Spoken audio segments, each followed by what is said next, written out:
Hola, ¿cómo están? Bienvenidos a un nuevo espacio de A Tiempo Contigo. Hoy nos acompaña Dani Ramírez, dirigente político, primer preso estudiantil de esta revolución, exiliado político, un gran amigo, es candidato a alcalde, es un activista muy activo en lo que tiene que ver con la situación de nuestro país. Hola Dani, ¿cómo estás? Hey, buenas noches, un saludo fraterno a toda tu audiencia, muy contento de poder compartir estos minutos contigo, eh, tiempo que es valioso porque, bueno, siempre conversamos sobre el acontecer político en Venezuela, en Latinoamérica y todo lo que viene ocurriendo con lo que ha sido el devenir de la política latinoamericana y sobre todo lo que ha venido aconteciendo en nuestro país, ¿no? ¿Qué es un exiliado, Dani? Tú que lo has vivido en carne propia, ¿qué es lo que es un exiliado? Bueno, Freddy, un exiliado es una persona que por razones forzadas ha tenido que abandonar su tierra, que ha tenido que abandonar sus raíces, su esencia, su historia, su entorno, su familia, sus amigos, sus seres queridos. Ha tenido que salir de su territorio buscando, en primer lugar, que es lo que ha ocurrido con la gran mayoría de los venezolanos, buscando una mejor condición de vida, la posibilidad de darle una estabilidad a su familia, por la posibilidad de que su familia se pueda, en lo más básico, aunque sea alimentar de manera decente, correcta, como debe ocurrir en cualquier nación. Y está la otra figura, que es la de los que nos tuvimos que exiliar por razones forzadas, por persecución política, por las pretensiones del régimen de silenciar y de callar a todo aquel que piense diferente. Y como en mi caso, yo tuve que salir de mi país por razones políticas. Si no lo hacía, terminaría de nuevo en prisión, como ya lo hicieron una vez, durante 2 largos años que me tuvieron en prisión, torturado, perseguido, con intentos de asesinato, o lo peor, como lo sucedió al concejal Albano, a otros venezolanos, al capitán Arévalo y a tantos que han muerto, han sido asesinados bajo las garras del régimen, ¿no? Entonces, yo recibí amenazas de muerte antes de salir del país y otras amenazas de fabricación de expedientes falsos a través de la Fiscalía General del Estado, y tenía que escoger entre quedarme en el país y ser asesinado o ir de nuevo a prisión, o salir del país y desde afuera tratar de ayudar en lo más que pudiera.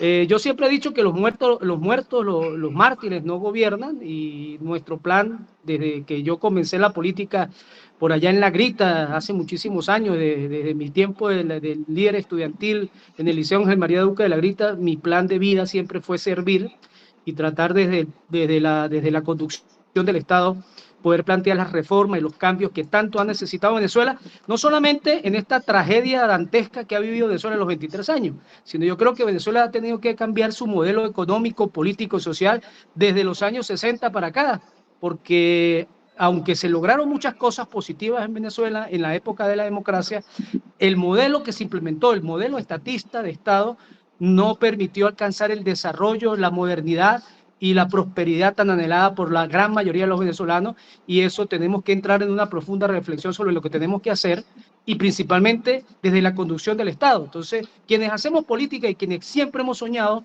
con una Venezuela mejor, con una Venezuela moderna, con una Venezuela próspera, pues arriesgamos todo, los mejores años de nuestra juventud en esta lucha, 23 años de este régimen, y evidentemente no era opción ser asesinado o volver a prisión. Casos como de los presos políticos, tan triste y tan lamentable el caso de mi hermano y amigo Javier Tarazona, que ya lleva más de 2 años recluido injustamente en las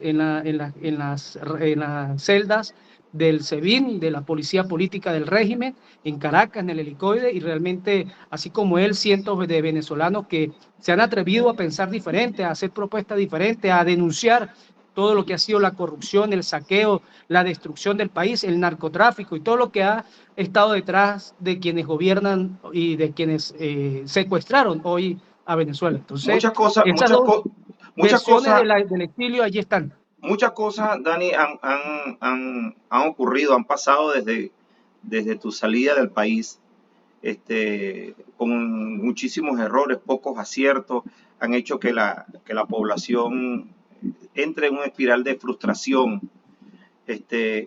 se avecina un proceso de primaria para el 22 de octubre.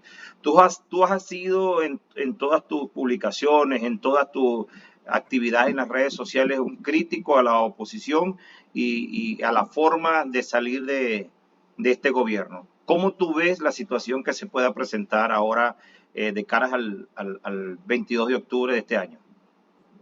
Bueno, Freddy, en primer lugar, más que crítico de la oposición, he sido crítico de los que desde hace 23 años hemos denunciado como los serviles del régimen, como los socios del régimen, como los infiltrados del régimen, como los quinta columna del régimen que ahora en los últimos años se le han llamado los alacranes.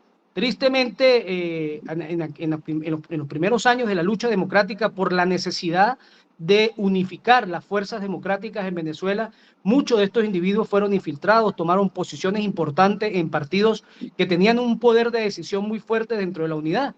Y todas sus decisiones siempre fueron orientadas a favorecer la permanencia del régimen en el poder y a obstaculizar y bloquear el avance de liderazgos críticos, de liderazgos firmes, de liderazgos renovadores de la lucha política en Venezuela, como él fue en mi caso. Yo tuve siempre enemigos muy poderosos dentro de algunos partidos democráticos en Venezuela que siempre me frenaron el avance, que siempre conspiraron en contra mía, que siempre me traicionaron, y hoy el tiempo termina dándome la razón, Freddy, porque hoy todo Venezuela, el mundo entero conoce quiénes son los alacranes, con nombre y apellido. Bueno, cada uno de esos alacranes en distintos partidos, en Acción Democrática, en COPEI, en Primera Justicia, en Voluntad Popular, en todas estas organizaciones políticas, esos alacranes puntualmente que tuvieron posiciones de poder dentro de estos partidos, de decisión en la mesa de unidad, siempre fueron bloqueando el avance de esta lucha, de esta nueva generación de liderazgo que yo representé en algún momento, y por supuesto eso también afectó mucho el tema de tener una herramienta firme de lucha contra el régimen, y ha ocasionado pues que siempre seamos firmes en esta lucha, porque lamentablemente en 23 años todos los errores que se han cometido, muchos errores se han cometido por razones obvias de confrontar un régimen criminal. El caso de los que no te quieren vender. Tú eres optimista, Dani, con lo del 22 de octubre. Pero hacia allá iba, Freddy. Entonces, esta etapa que tú mencionas de estos últimos años en los cuales yo tuve que salir del país, ha servido, sí es verdad que había un decaimiento muy fuerte de la lucha opositora, pero también ha servido mucho para depurar al liderazgo opositor, los partidos políticos. Hay partidos que se han venido renovando, que le han abierto espacio a nuevos liderazgos con una visión diferente de hacer política, y creo que allí hay una oportunidad. Lo primero, que nos depuramos. Y ya los alacranes están allá, del lado del polo patriótico, del lado del PSUV y del lado del régimen. Ya con ellos no se cuenta, ya sabemos que eso fue una gente infiltrada de muchos años, pero hoy tenemos una organización y una unidad política que tiene que empezar a concretar esa fortaleza que está exigiendo el país, y ese camino está definitivamente centrado en el venidero proceso electoral del 22 de octubre. Yo creo que tenemos una inmensa oportunidad, las fuerzas democráticas, de lograr aglutinar a toda esa gran mayoría de venezolanos. Yo creo que sin lugar a dudas el 90% de los venezolanos quieren un cambio definitivo en la conducción del país, y ese cambio podemos nosotros lograr consolidar un liderazgo, una figura, un nombre y un apellido que va a estar reunido de todas estas fuerzas democráticas organizadas, depuradas, con una visión diferente de hacer política, para lograr encaminar a ese liderazgo y a esa fuerza democrática a conseguir el noble y sublime objetivo que todos anhelamos y que todos soñamos, que es el cambio político, la salida de la narcotiranía del poder y la reconstrucción del país con un modelo de un modelo político, social y económico totalmente diferente al que se ha planteado en Venezuela en los últimos 23 años, y que tenemos que necesariamente tener a los mejores talentos, a los mejores economistas, a los mejores profesionales, a los mejores líderes allí al frente, construyendo ese modelo económico, político y social para salvar a Venezuela, para reconstruirla de la base y poder garantizar a las venideras generaciones una nación libre, próspera, desarrollada, moderna, con el sentido profundo de amor a la patria y sobre todo con principios morales, éticos, con valores trascendentes que nos permitan consolidar a nuestra sociedad como un país de primer mundo. Para lograrlo tenemos que pasar el filtro del 22 de octubre, tener ese liderazgo, y esa es la gran esperanza que se abre ahora para todos los venezolanos, tanto los que están en el territorio nacional como los que estamos fuera. Hay 14 candidatos aproximadamente que se están disputando la candidatura de la oposición para las elecciones del 22 de octubre. Obviamente que el gobierno, y tú lo sabes, ha sido muy fuerte en su actuación en cuanto a obstaculizar cualquier opción democrática que se pueda establecer por parte de la oposición. Todo el tiempo tratando de colocar los obstáculos. De esos 14 candidatos, de los más opcionados, 3 están inhabilitados. María Corina Machado, que es la que está encabezando las encuestas, está inhabilitada. Rey Superlano está inhabilitado y Capriles Radosky está inhabilitado. ¿Qué piensas tú? Porque a todas luces de que no van a poder inscribirse, podrán ganar. En el caso de María Corina tiene un respaldo abrumador que arrasará si es que se dan las elecciones primarias y el gobierno no le coloca un obstáculo con la cuestión de las demandas que han interpuesto ante el Tribunal Supremo de Justicia. De darse las elecciones y la candidata quedar favorecida, en este caso María Corina, que está prácticamente primera por muchísimos cuerpos en las encuestas, y si no puede inscribirse, ¿qué crees tú que deben hacer? Bueno, Fred, primero 2 escenarios, ¿no? Lo primero que tenemos que hacer es solidificar, unir y darle fortaleza a las fuerzas democráticas en Venezuela y levantar de nuevo la esperanza en esa gran mayoría de venezolanos, en ese 90% de venezolanos que están deseando que las fuerzas democráticas se unan con un liderazgo, Dani, con una fuerza, pero es que en este momento, Dani, pero es que en este momento parece increíble. Las encuestas a principio de año no daban un punto a las primarias. Hoy por hoy la gente está hablando de la primaria y quiere unas primarias y ha unificado todo ese voluntariado. En primera instancia María Corina, porque ha despertado una cantidad de pasión y entusiasmo y esperanza. Pero también está el voto efectivo. ¿Qué pasa entonces? La gente irá hacia una frustración si no se logra concretar esa inscripción. Bueno, por eso te digo que hay que tener los 2 escenarios. El primero, la fuerza democrática, la oposición real, verdadera, no la vendida, esa descartémosla para siempre.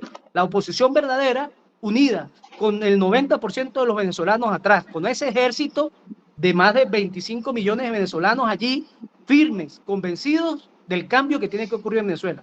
Luego es evidente, Freddy Kelly y a todos los que nos están viendo, es evidente que en Venezuela no hay un gobierno. En Venezuela quiere soltar el poder y han utilizado todas las artimañas que les da el poder, que le da las fuerzas de las armas de la nación en manos de algunos sectores militares realmente que han sido serviles y se han prestado para la destrucción de la nación, pero que también hoy día están sufriendo la dantesca tragedia humana que vive el país. De manera que allí también lo que está pasando en el 90% de la población también está pasando en las Fuerzas Armadas Nacionales, y allí hay un elemento que hay que tener muy en claro, que además va unificado el malestar y la desgracia que viven las Fuerzas Armadas Nacionales en su yo interno, cada militar, cada familia de ese militar que vive la tragedia venezolana. También está el elemento de los juicios internacionales que se están llevando a cabo en la Corte Penal Internacional y todos los procesos internacionales que tienen los cabecillas del régimen y que tienen los cabecillas militares que se han prestado y que han utilizado a las Fuerzas Armadas para destruir de la manera como han destruido a Venezuela. Ahora bien, ahí en ese punto del proceso electoral como tal, es evidente que alguien que tiene el 10% en las encuestas, que alguien que tiene el desprecio, el rechazo del 90% de la población, no va a querer contarse. Y entonces ponen al millón del Furral, al que tiene el mazo, a decir que se van a quedar 200 años, que ellos nunca van a entregar el poder. Ese es su trabajo. Obviamente, ese es el discurso para la amenaza, claro, al 90%. Y la desesperanza. Pero hay una comunidad internacional que está observando, hay un mundo que está observando lo que está pasando en Venezuela, pero principalmente hay un 90% de venezolanos que están allí a la espera de que se cumplan los procesos democráticos y que haya la elección.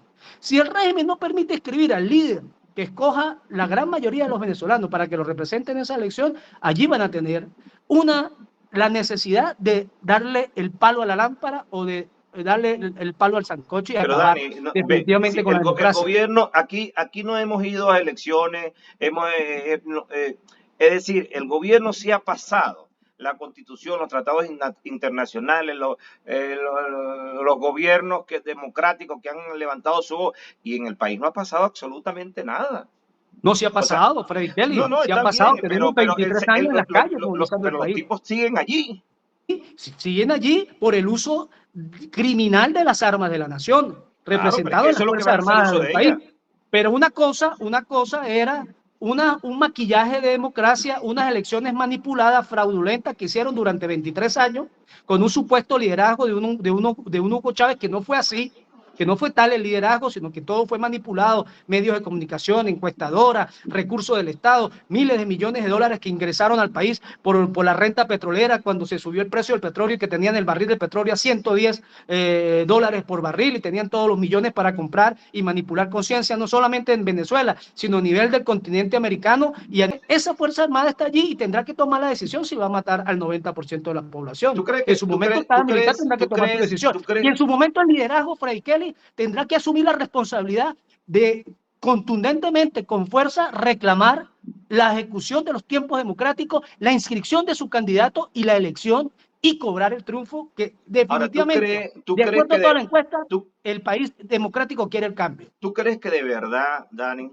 porque todo este tipo de vainas nosotros lo hemos visto desde el año 2014, 2017, donde el país estuvo sumergido en una gran concentración, manifestaciones a lo largo y ancho del país, y los carajos siguieron allí, los tipos siguieron allí. Ahora, vuelvo y te repito, se elige la persona que se elija, que salga electa en las elecciones primarias, y el régimen, porque de repente quiere escoger con quién es el que puede bailar el próximo vals. ¿Tú crees que de verdad la gente va a salir a acompañar a ese candidato conjuntamente y el gobierno se vaya a quedar cerrado? Mira, la decepción de la gente, el rechazo de la gente, el desprecio de la gente al tema de la política se debe a que durante todos estos años había un liderazgo cobarde, un liderazgo que no ha permitido canalizar la lucha de vida contundente que debió ocurrir en su momento cuando ganamos las elecciones, por lo menos en el 2013. O sea, más nunca los venezolanos se pueden mandar a volver a bailar salsa. O sea, es una irresponsabilidad que Bueno, quedará para eso es otra cosa. ya, eso más nunca puede pasar en el país. El liderazgo tiene que asumir su compromiso. Y si los venezolanos escogen un liderazgo el próximo 22 de octubre que esté comprometido, que esté realmente claro de que la lucha tiene que ser hasta el final, ese liderazgo y ese pueblo va a lograr el cambio. Lo otro es renunciar. Lo otro es, bueno, no hagamos nada, que el régimen siga gobernando los 200 años que dice el Mion del Furrial, que sigan saqueando y destruyendo lo poco que queda en el país, que se sigan robando el oro de nuestras riquezas mineras, que sigan destruyendo la empresa petrolera y vendiéndola como chatarra, que terminen de saquear el país y que terminen de matar al resto de los venezolanos, entonces que todo el mundo sea esclavo o todo el mundo en el cementerio. Dani, porque esa no es la opción que tienen los venezolanos. Hay quienes dicen que el gobierno, bueno, obviamente después de 25 años tiene un desgaste natural, después de 25 años. Y sin embargo, hay quienes están presionando para que se vayan, quieren irse y hacer política, pero para que hacer política con el reconocimiento internacional necesitan tener a lo interno un proceso verificable, transparente, con observadores, etcétera, etcétera, y que sea aceptado por la oposición donde ésta participe. Pero sin embargo, estas mismas personas que dicen esto, están buscando a alguien que le garantice la permanencia a ellos allí. Algo así como lo que está pasando donde tú estás, o lo que pasó, mejor dicho, donde tú estás, y en Chile, con Pinochet. Que Pinochet dejó el poder y hubo una cohabitación con Pinochet en un momento que entraron a la democracia. Lo que pasa es que esa situación tiene inmensas diferencias y yo he asistido a cualquier cantidad de foros acá en Santiago de Chile donde se trata de hacer las comparaciones Venezuela-Chile y es totalmente diferente. Pinochet fue un militar formado en la Escuela de las Américas, un militar que casó una guerra contra el comunismo, los derrotó, los venció, los sometió y gobernó. Para algunos que estuvieron involucrados en todo el tema de la subversión de los grupos armados de la ultraizquierda, del Partido Comunista, pues vivieron situaciones difíciles y muchos también dentro de esos 17 años pues también hubo exceso de militares donde asesinaron a personas inocentes, pero incomparable con lo que ha ocurrido en Venezuela. Primero, Venezuela es un narcoestado, es una narcotiranía. O sea, hay un cartel de la droga internacional que está gobernando el país y eso son delitos que ni así todo el liderazgo político opositor del país le diga al régimen y a los narcotraficantes que les van a perdonar y que los van a dejar tranquilos, la justicia internacional nunca los va a dejar tranquilos y nunca los van a perdonar. Los que han cometido narcotráfico, evidentemente, no tienen nada que negociar. Tienen que en algún momento entregar cuenta a la justicia. Ahora, hay una mayoría de líderes locales, regionales y hasta nacionales del PSUV, del régimen chavista, madurista y de toda esta gente que secuestró el país, que han hecho política, se han dedicado a la política, erróneamente han sido tontos útiles de estos narcos y de estos criminales, pero que quieren seguir haciendo política. Ellos tienen todo el derecho de seguir haciendo política en Venezuela.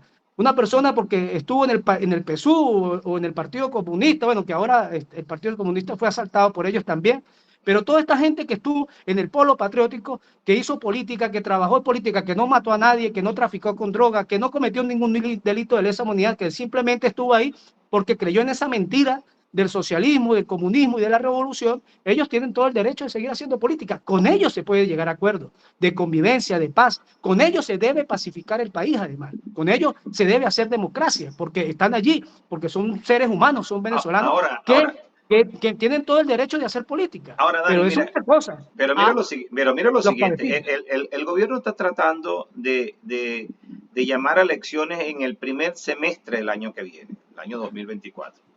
Una vez que aprueben el baremo que se está escogiendo en la Asamblea Nacional del 2020 para escoger a los nuevos rectores del CNE, están planteando que esas elecciones se hagan en el primer semestre del año que viene. Y están planteándolas, en principio hablaron de solamente las presidenciales. Sin embargo, hoy al gobierno no le interesa porque, bueno, necesitan cargar la mayor cantidad de votos y están pensando que el proceso electoral se debe dar en los 3 niveles del Ejecutivo, es decir, nacional, regional y municipal. ¿Por qué? Porque con eso garantizan que el próximo gobierno que llegue tendrá que someterse a la Asamblea del 2020, Contraloría, Fiscalía, el Defensor del Pueblo, los gobiernos regionales, y en fin, el ejército que va a controlar. ¿Cómo tú ves esa situación? No se llama eso gobernar. Lo primero que tenemos que entender los venezolanos es que el PSUV, el polo patriótico y todo lo que representa el chavismo madurismo de estos 23 años no gana ni una junta de condominio, no la gana, no tiene los votos, okay, tienen el 10%. Eso por un lado, no tienen ni siquiera cómo maquillar las cifras, por más votos que quieran meter. El problema está en que ellos son los que convocan las elecciones y van a convocar presidente, gobernaciones y alcaldías. ¿Cómo hace con el resto de los poderes? Mira, Freddy, pero es que cuando tú salgas electo, el nuevo presidente y asuma el poder, puede hacer distintos tipos de decretos, puede eliminar esa Asamblea Nacional, puede hacer una reforma constitucional. Aquí hay que hablar de que esa constitución hay que cambiarla, que ese modelo neomarxista, leninista, controlador del poder en Venezuela tiene que terminar para siempre. Esa constitución hay que cambiarla, eso es una basofia de constitución, eso hay que cambiarlo, porque es un modelo para dominar y someter a la población. Hay que hacer una constitución moderna, una constitución de libre mercado, pleno libre mercado. Hay que reducir el Estado al mínimo, donde el Estado se dedique solamente a las cosas puntuales que tiene que dedicarse un Estado y el resto esté en manos de la sociedad, el emprendimiento, el desarrollo privado, el crecimiento de las personas, cero controles del Estado al desarrollo y al crecimiento económico de la población, cero persecución del Estado, cero Estado policial, cero alcabalas. Todo eso hay que acabarlo, todo eso hay que desmontarlo, todo eso hay que privatizar, todas esas industrias y todos esos mamotretos que el Estado controla, que los quebraron, los saquearon, se los robaron, todo eso hay que privatizar. Dani, o sea, el que asuma la presidencia de Venezuela tiene que asumirla con contundencia y con claridad de lo que va a hacer. Ahora, si elegimos a un bobo, a un servil, no va a hacer nada. Ahora, ¿tú crees que todo lo que tú estás planteando, que de repente puede ser una opción, tú crees que eso pueda ocurrir solamente con cambiar la presidencia de la República? Totalmente, hermano. En la constitución actual es una constitución presidencialista. Pero es que tú estás hablando si estuviésemos en un país democrático y no lo estamos. Por eso, pero es que evidentemente si la población escoge a X o Y, en el caso que seguramente el país, por las encuestas y por todo lo que dicen las encuestas, va a escoger a María Corina Machado. María Corina Machado tiene la necesidad y la obligación de hacer los cambios que sean necesarios hacer y tomar las decisiones que sean necesarias tomarlas y explicarle al mundo por qué las está tomando. Porque tú estás desmontando un Estado criminal, un Estado forajido, un Estado fallido, pareciera que tú me estás diciendo, Dani, tú me estás diciendo, pareciera que bueno, llegó el presidente y los chavitas se van a quedar allí y no van a hacer nada. ¿Tú crees que eso va a pasar? Pero son del 10%, hermano, ¿qué van a hacer? ¿El 10% qué va a hacer? El 10% no va a hacer nada. Se va a plegar, hermano, porque la mayoría de esa gente que está en ese 10% todavía está allí por una bolsa de comida. Los ladrones, los criminales, los enchufados, esos que han saqueado a la nación son el 2, el 1, el 2%. ¿Qué van a hacer contra el 90%? ¿Y qué van a hacer contra una Fuerza Armada que estoy plenamente seguro que el día en que María Corina o cualquier demócrata gane la presidencia, esa Fuerza Armada en su gran mayoría, en un 80%, se va a poner al lado del nuevo presidente para tomar las decisiones necesarias de desmontar el Estado criminal que se construyó en Venezuela? O sea, tú eres optimista entonces con esto, con lo que viene No, evidentemente ellos no se van a quedar de brazos cruzados. Lo que soy es realista en que si queremos el cambio tenemos que hacer lo que hay que hacer. Ahora, si elegimos a un bobalicón o peor, a un alacrán servil, pues sencillamente el sistema va a seguir, ellos van a seguir enquistados en el poder, van a seguir saqueando a la nación y van a utilizar a una figura, a un hombre que supuestamente va a ser de oposición, pero que sencillamente va a ser manejado por Cuba,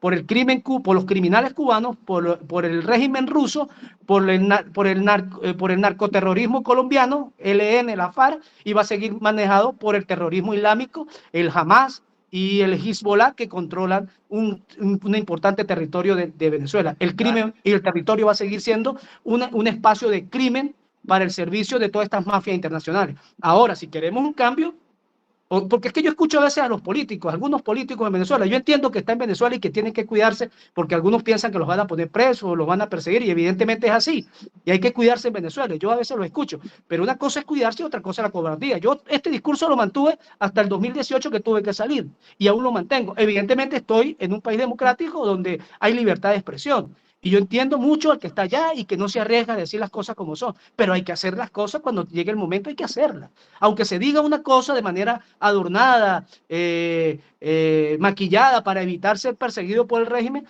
abajo hay que seguir construyendo redes contundentes de fuerza social que permita el cambio. El régimen sabe que las tiene de perder. ¿Qué van a hacer? Van a matar al 90% de la población. Los militares van a asesinar al 90% de la población. No lo van a hacer. Ellos están perdidos. ¿Qué están buscando? Tratar de salvar lo que más puedan.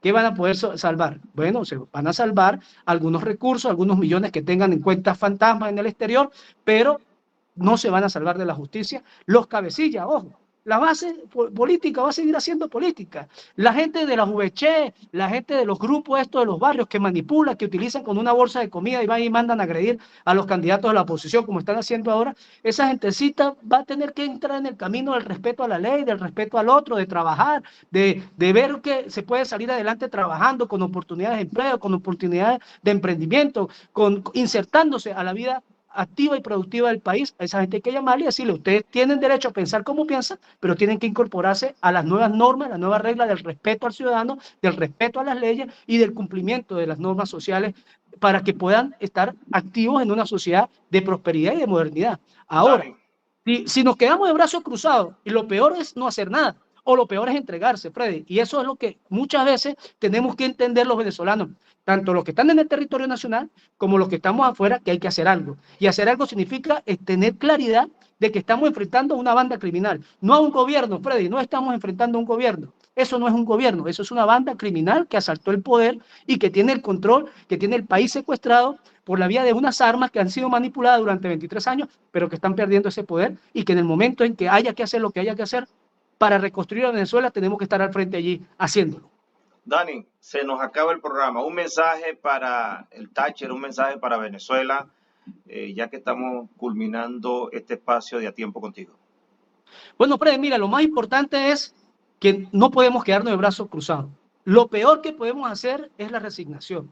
Han pasado 23 años, hay agotamiento, hay cansancio, hay mucha gente que se ha ido del país, muchas familias fracturadas, divididas, mucho dolor, mucha muerte, mucha hambre, mucha necesidad. Eso lo comprendemos todos los que amamos nuestra nación. Ahora, tenemos una inmensa oportunidad, primero, de consolidar un liderazgo verdadero, serio, comprometido, que esté dispuesto a ir hasta el final para cambiar a Venezuela. Eso por un lado. Y en segundo lugar, tenemos que estar dispuestos a salir de la comodidad de nuestros hogares, del miedo que nos da el enfrentar toda la realidad que se ha impuesto en Venezuela. Tenemos que dejar echar los miedos a la espalda y salvar la nación. El Táchira ha sido una tierra de guerreros, una tierra de gente luchadora. Algunos nos han defraudado, algunos líderes se han vendido, algunos líderes se han entregado. A eso hay que dejarlos a un lado, olvidarnos de ello y seguir avanzando en lo que necesitamos. Una nueva manera, un nuevo país, una nueva forma de hacer las cosas en Venezuela y, por supuesto, el salir de la miseria, de la pobreza, del sometimiento que tiene el régimen. Mientras este modelo neomarxista comunista siga gobernando Venezuela, dirigido desde Cuba, ellos siempre van a tener a la población hambrienta. Nunca van a hacer nada para que la población tenga calidad de vida, porque esa es la manera de someter a la gente, por el estómago, por las necesidades básicas. Por eso tenemos que romper con eso, y romper con eso significa actuar. Y los tachirenses sabemos cómo actuar en los momentos difíciles de nuestra historia. Así y los tachirenses hemos construido la nación, por lo tanto tenemos que estar en la vanguardia de esa lucha. Bueno, Dani, muchísimas gracias por habernos acompañado. Nos vemos en otra oportunidad. Saludos, hermano. Salud, un abrazo.